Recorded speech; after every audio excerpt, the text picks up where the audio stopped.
नमस्कार, आप देख रहे हैं समाचार 24 प्लस और मैं हूं आपका होस्ट हनी सहगल। इस लॉकडाउन के कारण जो कोरोना वायरस के हुए महामारी के कारण बहुत से लोगों को काफ़ी परेशानियों का सामना करना पड़ रहा है।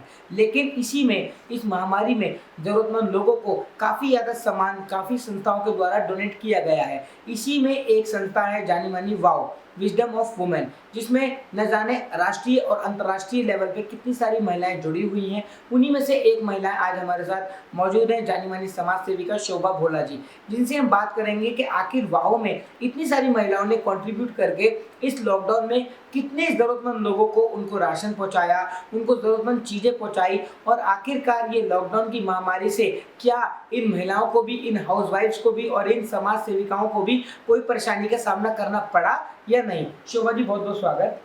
Thank you. नमस्कार मेरा सबको।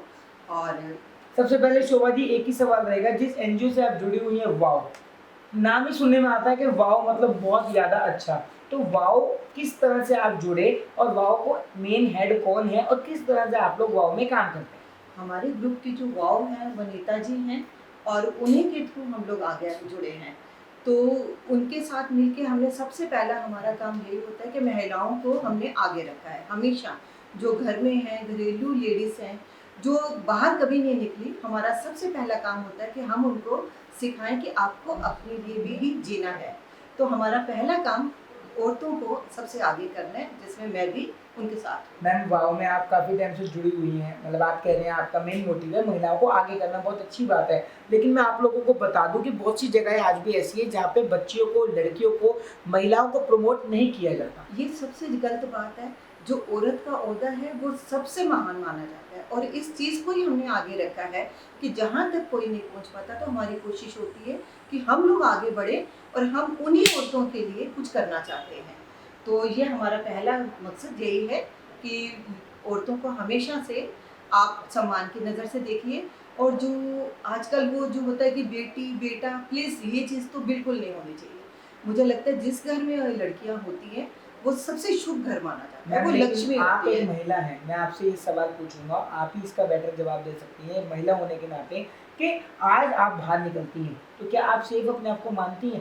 कोरोना की महामारी से नहीं, और भी जो अपराध महिलाओं के साथ, बच्चियों के साथ हो रहे हैं और लगातार बढ़ते ही जा रहे हैं, अभी भी कोरोना के वजह से थोड़ा शांत हो गए होंगे, लेकिन महिलाओं की जो इज्जत इस भारत देश में बोलते हैं कि नारी पूजी जाती है, वो तो कहीं नहीं दिखता नहीं है, पर इसी कोशिश को हमने आगे रखना है। फिर भी बहुत सारे लोग हैं जो औरतों की इज्जत करते हैं, जो हमारे साथ जुड़े हुए हैं और उन्हीं लोगों की मदद से हम आगे बढ़ते हैं। ठीक है, काफ़ी लोग, औरतों को डर रहता है, सब कुछ होता है, पर फिर भी मैं कहूँगी कि इसी तरह अगर हम मिलकर साथ चलते रहे तो औरतें हमेशा से आगे बढ़ेंगी, उनको डरने की ज़रूरत नहीं है। मैम, काफ़ी संस्थाओं ने इस लॉकडाउन में गरीबों को, ज़रूरतमंद लोगों को बहुत सी चीज़ें डोनेट करी हैं, साथ में रहे हैं, उनकी भावनाओं को समझा है, क्योंकि सरकार ने लॉकडाउन तो लगा दिया, लेकिन सरकार किस तरह से वसूली कर रही है लोगों से, टैक्स बढ़ाकर, पेट्रोल डीजल के दाम बढ़ाकर, लेकिन उन गरीबों को कौन मदद करेगा? आपकी संस्थाओं ने क्या किया?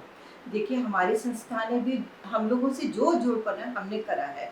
हम लोगों ने कपड़ों का सबसे पहले करा है, राशन का सबसे पहले करा है। जहाँ तक हो सके हमने सबको राशन पहुँचाया है, कपड़े पहुँचाए हैं, सैनिटाइज़र बाँटे हैं, मास्क बाँटे हैं, कि जिन चीज़ों के साथ उन लोगों को थोड़ा-सा हम हिम्मत दे सकते हैं कि आप इसको इस्तेमाल करिए, तो हम करते रहे। मैम, लेकिन एक चीज़ में, मास्क और सैनिटाइजर की आप बात कर रहे हैं, समाचार 24 प्लस की पूरी टीम जितनी भी जगह, जितने भी स्टेट्स में हमारा चैनल चल रहा है, सब जगह हमने ये सर्वे किया है, तो ये पता लगा कि मास्क और सैनिटाइजर्स की बिक्री और अलग अलग ज़्यादा दाम बढ़ाकर मैम इनको बेचा गया है। इसका नाजायज़ फ़ायदा भी कंपनियों ने उठाया है। जो सैनिटाइजर 50 रुपये में मिलता था, आज 300 से 400 रुपये का आप एक सैनिटाइजर लोगे तो वो आपको मिल रहा है।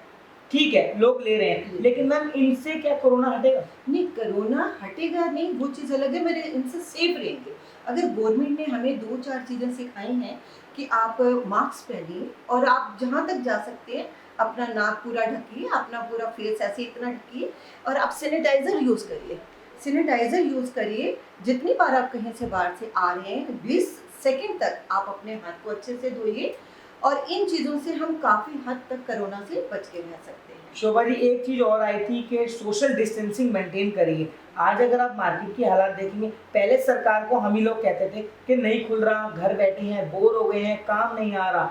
आज इतना सरकार ने खोल दिया है कि सोशल डिस्टेंसिंग नाम पर 0% बाहर आप मार्केट में देख सकते हैं। जी ठीक है, बिल्कुल आप बिल्कुल ठीक कह रहे हैं, मगर फिर भी कहीं लोग समझदार हैं जो इस चीज़ को दूरी बना के रखते हैं, जो मतलब ठीक है, और दूरी बनानी ही बहुत ज़रूरी है। कोरोना का कोई इलाज नहीं है, सिर्फ ये 4 चीज़ें हैं जो आप अच्छे से इस्तेमाल करेंगे तो आप बिल्कुल ठीक रहेंगे। बाकी ठीक है, ये मेरी भी आप सब लोगों से हाथ जोड़ कर विनती है कि प्लीज़ दूरी बना के रखिए। अगर गवर्नमेंट ने आपको दिया है कि आप घर में 4 महीने से बंद थे, आपको सरकार आपका साथ दे रही है कि दुकानें खोल रही है, सब कुछ करिए, तो प्लीज़ आप दूरी बना के रखिए और अपने आप को सेफ कीजिए। आगे के लिए मैम मतलब जिस तरह से लॉकडाउन में आप लोग महिलाओं को और क्या सीख देंगी? बहुत सी महिलाएं, यहाँ तक कि बीजेपी की कई बड़ी सी बड़ी महिलाएं जो नेता हैं, घर बैठ कर उन्होंने मास्क बनाए हैं, खुद क्लॉथ के मास्क बनाकर बेचे हैं, क्योंकि बाहर से लोग इतना विश्वास नहीं करते कि कौन सा मास्क। तो आपने इतने टाइम जो 2-3 महीने आप घर रही हैं, आपने कुछ ऐसा किया? देखिए, मैंने बनाए नहीं है मास्क, मगर हमने मार्केट से लेके उन्हीं लोगों से लेके हमने आगे से लोगों को, काफ़ी लोगों को बांटे हैं। तो ये चीज़ है कि कॉटन की हो या जो मार्केट में गवर्नमेंट ने ये पास करे हैं, तो प्लीज़ आप पहनिए जरूर।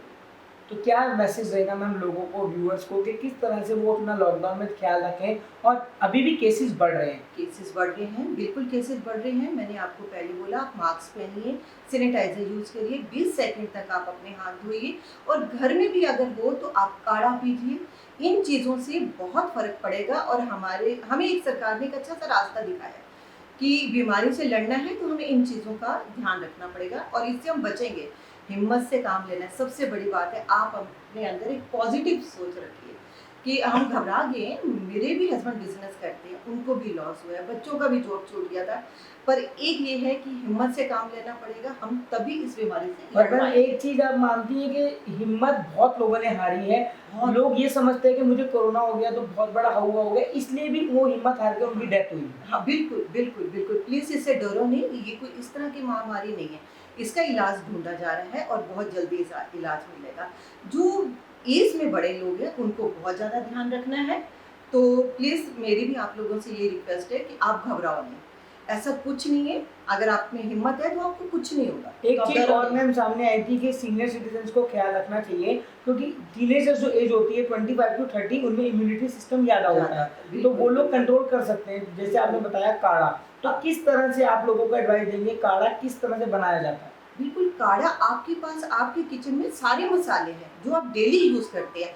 आप उसमें सौंफ डालिए, आप दालचीनी डालिए, काली मिर्च डालिए, तुलसी के पत्ते डालिए, और उसके बीच में थोड़ा-सा अगर आप गुड़ डाल के भी ले लें, तो ये काढ़ा आपके किचन में सारा सामान है, आपको कहीं परेशान होने की ज़रूरत नहीं। तो आप ज़रूर दिन में एक बार ज़रूर काढ़ा पीजिए। काढ़े से मैम फर्क क्या पड़ेगा? फ़र्क पड़ता है, आपके अंदर की हिम्मत बढ़ती है, आपकी हिम्मत बढ़ती है, और ये चीज़, इसका इलाज है। काढ़ा पीना भी अच्छी बात है। तो आगे मैम वाओ के साथ मिलके कितनी एक्टिविटीज़ पे काम करने वाले हो वो? बिकॉज अभी इवेंट्स वगैरह रेगुलर शुरू होने वाले हैं, कुछ मंथ्स के बाद शुरू हो जाएंगे, और वाओ शुरू से ही महिलाओं को प्रमोट करने में लगा रहता है। सबसे पहले तो हम लोग जब भी आपस में मिलते हैं तो इसी बीमारी के साथ लड़ने के लिए हम उनको बोलेंगे। उसके बाद जैसे जैसे धीरे धीरे स्टेप बाय स्टेप आगे बढ़ते जाएंगे, और हम आपको बताते जाएंगे कि हम कैसे कैसे लोगों की हेल्प कर रहे हैं और क्या कर रहे हैं। क्या मैसेज रहेगा मैम आपका? मेरा मैसेज ये रहेगा, सबसे पहले प्लीज़ हिम्मत नहीं हारिएगा, पॉजिटिव सोचिएगा। अच्छा सोचेंगे तो अच्छा ही होता है। तो सबसे पहले यही बात है कि आप अपने अंदर हिम्मत पैदा करिए, सब अच्छा होगा। आप लोगों ने सुना कि किस तरह से शोभा जी ने बताया, और भी कई महिलाएं जो इस लॉकडाउन के अंदर घर बैठकर आप लोगों को काम करने के लिए सिखा रही हैं, और साथ ही साथ समय समय पर सरकार ही नहीं, ऐसी महिलाएं, ऐसी संस्थाएं आपको बता रही हैं कि घर बैठ के किस तरह से आप इस कोरोना की महामारी से खुद ही बच सकते हैं। सारा सामान आपके घर में है, बस केवल हिम्मत ना हारिए, क्योंकि हिम्मत अगर आपने हार दी और नेगेटिविटी अगर आपके अंदर आ गई तो आप अपना मानसिक संतुलन खुद खो देंगे। आगे की तमाम खबरें और कोरोना वायरस की खासकर जानकारी और ऐसी नए नए दिलचस्प लोगों से मिलने के लिए देखते रहिए समाचार 24 प्लस।